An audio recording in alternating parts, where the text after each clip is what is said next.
Friday, March 6, 2026, second week of Lent. Masterpiece on mission. Few artists in history are as celebrated as Michelangelo. His works have shaped the imagination of the Christian world for centuries. From the majestic ceiling of the Sistine Chapel to the towering sculpture of David, his art reveals both human beauty and divine mystery.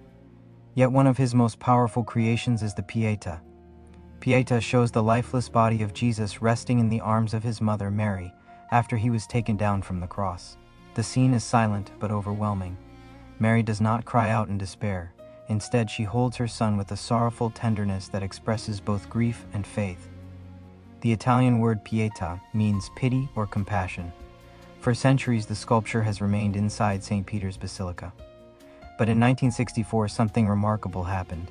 The statue traveled across the Atlantic Ocean to be displayed at the 1964 New York World's Fair. Transporting it was no small task. The marble masterpiece weighed nearly 12,000 pounds. To protect it, the statue was sealed inside a watertight case, placed inside another case, and then inside yet another protective container. The shipment was insured for $6 million, roughly $60 million in today's value. Engineers even designed the container to float if the ship sank, with equipment inside that could broadcast its location. When the statue arrived in New York, it was displayed in the Vatican Pavilion. During its stay, over 27 million people came to see it. It was the first and last time the Pietà ever left Rome. Michelangelo was born on this day in 1475. More than 500 years later, his work still draws people into contemplation of Christ's suffering and the quiet strength of his mother. Art can preach the gospel without speaking a word. The sword in the garden. One of the bystanders drew his sword, struck the high priest's servant, and cut off his ear. When the crowd arrived to arrest Jesus in the garden, one of the disciples tried to defend him with a weapon, but Jesus did not approve. He rebuked the violence and turned to the crowd. "Have you come out as against a robber with swords and clubs to seize me? Day after day I was with you teaching in the temple area, yet you did not arrest me." There is pain in those words.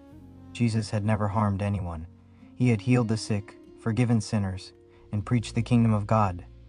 Yet the crowd came for him like a dangerous criminal. Few things wound the human heart more deeply than being misunderstood, being judged unfairly, being treated as if we are the enemy when we have done nothing wrong. Jesus knows that feeling. He lived it. But notice what he does not do. He does not retaliate. He does not call for revenge. He does not answer violence with violence. Instead, he accepts the suffering and entrusts himself to the Father.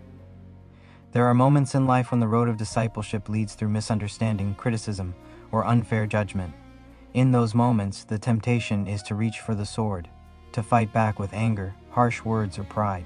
But Jesus shows another way. Sometimes the path of Christ is simply to endure, trusting that God sees the truth even when others do not. This might be a good time to speak honestly with the Lord about the moments when you have felt misunderstood or wounded. He understands. Spend some quiet time with the Lord in prayer.